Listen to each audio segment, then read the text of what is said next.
Hi again, it's Jane from Evoke Aromatics, and I thought I would talk a little bit about essential oils and what they are and do some comparisons with other complementary medicine practices. Now, I know that there are a lot of people out there who see naturopaths and herbalists, and when their herbalist or naturopath tells them that when they get their herbs, whether they're in pill form or in a liquid form, that they're very, very powerful medicines.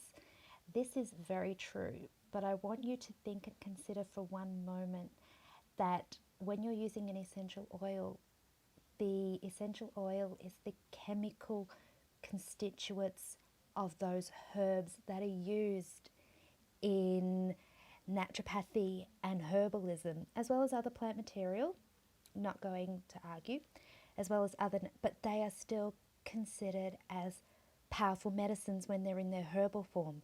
Now, in their essential oil form, they are completely concentrated. This is the pure chemistry of nature. It is the chemical of the plant.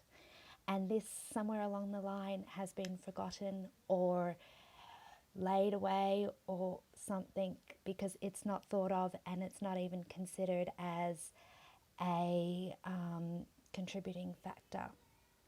They contain monoterpenes, sesquiterpenes, which are generally anti-inflammatories, alcohols, oxides, which oxides can be toxins, brain toxins, and there are liver toxin components. There are components that cause sunburn and increase the risk of sunburn and UV exposure. And a lot of these, other than Angelica, are citric oils, and I have to put them all down and I'll write them all out and do a thing for them as soon as I can. But these are all chemical components of those plants that we use for medicinal healing with herbalism and naturopathy. So this is forgotten when we get to the actual chemistry of the plant. These essential oils come from the plant. It is their chemical makeup. Okay? So I just wanted to clear that up because it seems that so many people don't realize that and they don't see it and they don't seem to understand that is what an essential oil is. I don't think really essential oil is the right name. They tend to get that because they don't mix with water, but they're actually a chemical. Think of methanol and methone. It's in peppermint. It's actually, I think, the active constituent. I'd have to double check, but it's one of the active constituents. Something like 45% of it is made of methanol or methanone. Sorry, methanone. So they're just things to think about and consider because essential oils are very powerful plant extracts. They are the actual chemical of the plant. So I wanted to clear that up and wanted just to give you that little bit of information. That might be an insider thing, but it is the case. Now, when it comes to diffusing essential oils or inhaling them, this is another misnomer that I'm hearing a lot. So I thought I would clarify it just a tad. Now, you can open a bottle of oil, have dry inhalation.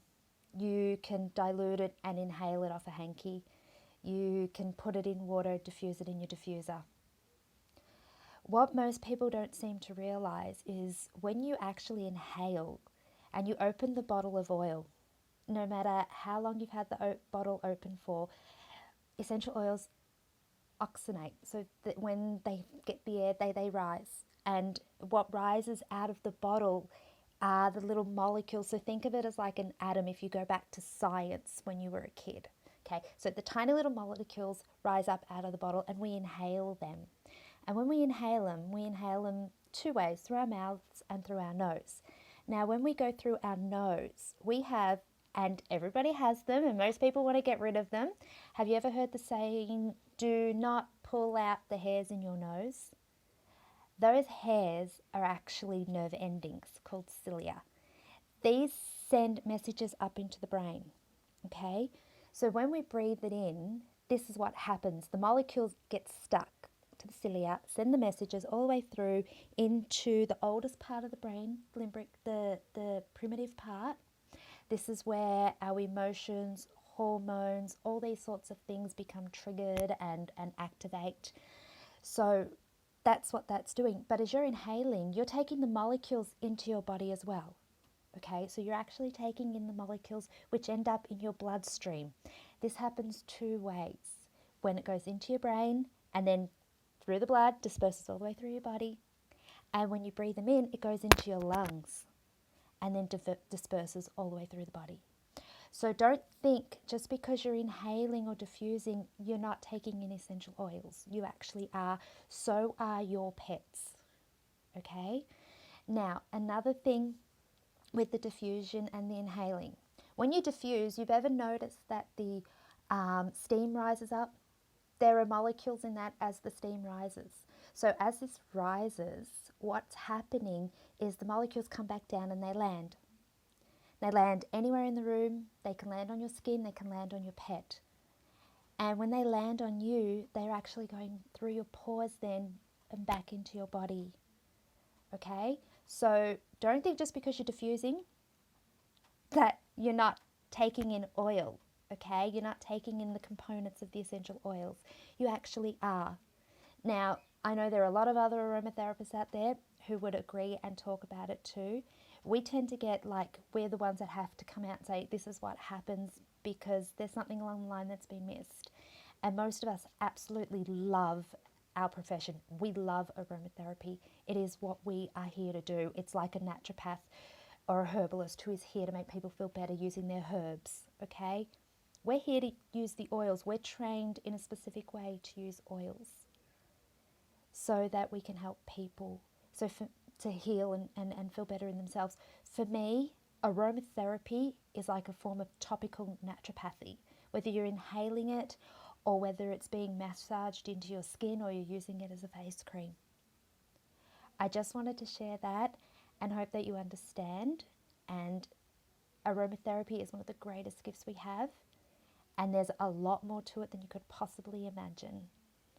So have a beautiful day, and I'll talk to you soon. Bye.